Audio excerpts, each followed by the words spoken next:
جزاکم اللہ خیر باجی. اب ہم لوگ انشاءاللہ عزیز گروپ نمبر 6 اداروں میں فکر و عمل کی بیداری، اس کے لیے میں شیخ افسر صاحب کو جو ہے تو دعوت دیتا ہوں کہ وہ اپنے حاصلات کو پیش کریں.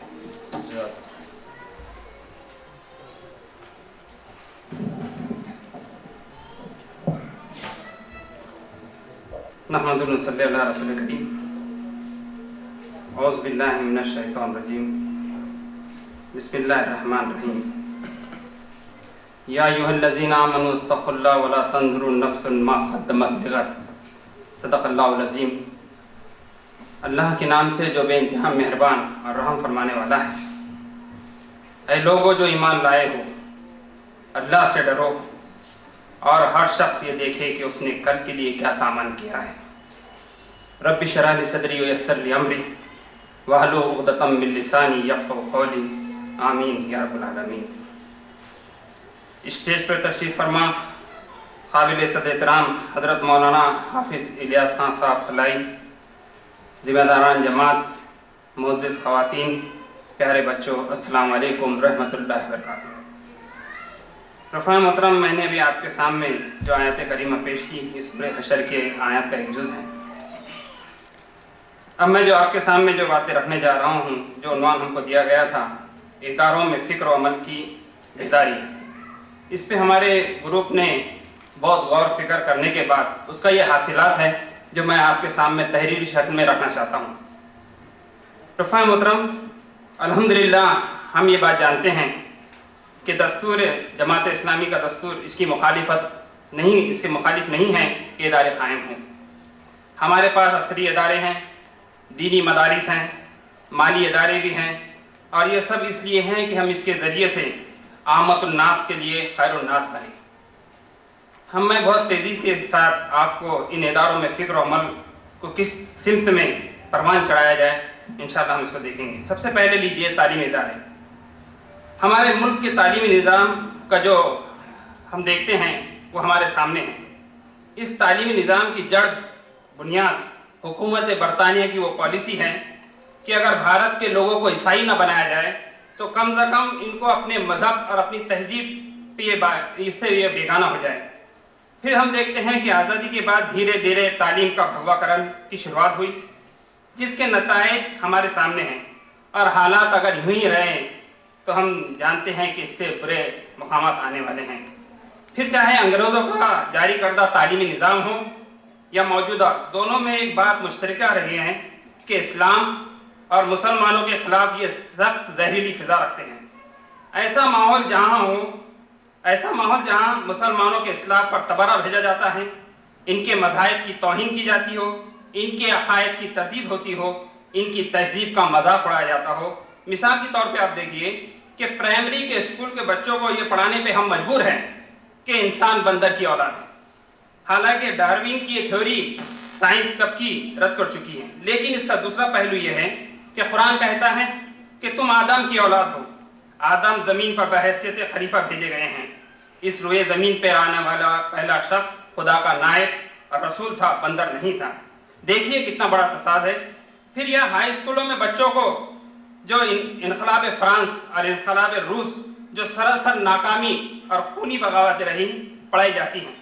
لیکن عرب میں حضور نبی کریم صلی اللہ علیہ وسلم کی آمد مبارکہ اور خلفائے راشدین کے دور میں جو حقیقی انقلاب آیا، جس نے انسانوں کی زندگی پر طویل اور خوشگوار ترین اثرات مرتب کیے، دور تک بھی اس کا ذکر نہیں کیا جاتا.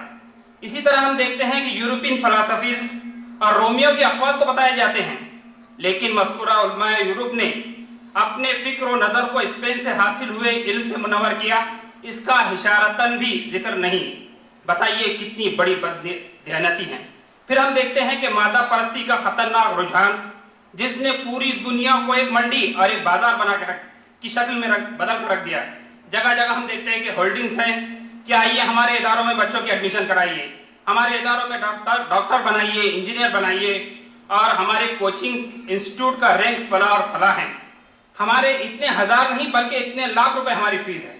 نتیجتاً ہم یہ سن رہے ہیں، بلکہ سننے میں آتا ہے کہ ایک ڈاکٹر صاحب کہہ رہے تھے کہ میں روز 150 مریضوں پیشنٹوں کو کسٹمر کو دیکھتا ہوں. ایک ٹیچر صاحب یہ کہتے ہیں کہ ہمارے پاس 600 ایڈمیشن ہیں. دیکھیے کتنا ایک مریض اور کسٹمر کو دونوں کو ملا کر رکھ دیا گیا ہے جس میں کوئی فرق نہیں ہے.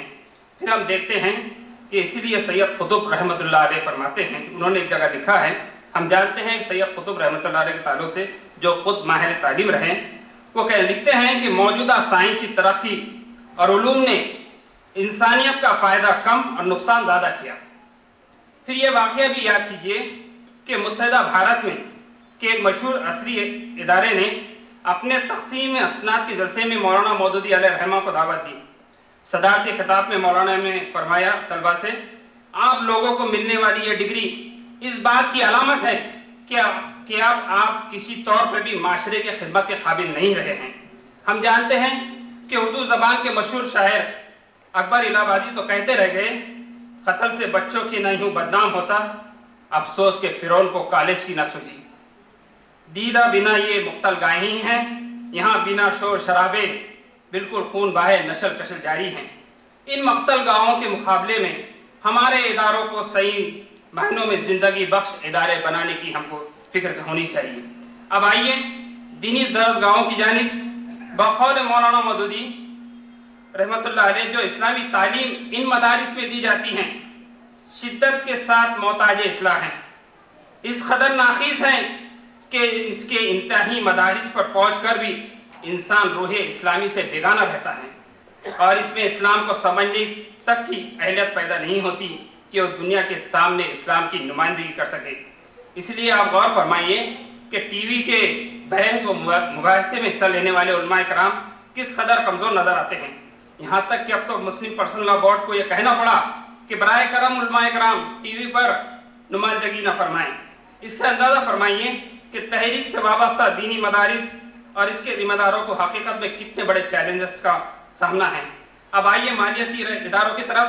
اس وقت ہم جانتے ہیں کہ ایک دنیا سود میں گرفتار ہے, لیکن ہمارا عزم ہے کہ ہم اپنی بساط و حیثیت کے مطابق ہی کیوں نہ ہوں سود کی لعنت سے لوگوں کو بچانے کی پوری کوشش کریں گے. رفاع محترم, ہم جانتے ہیں کہ ہمارے ادارے ضرورت کے تحت نہ ہوں بلکہ ایک مقصد کے تحت ہونا چاہیے.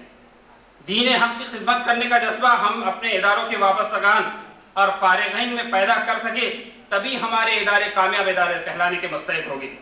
بلند تعلیمی معیار کے ساتھ بلند تحریکی معیار ہمارے اداروں کا ہدف ہونا چاہیے.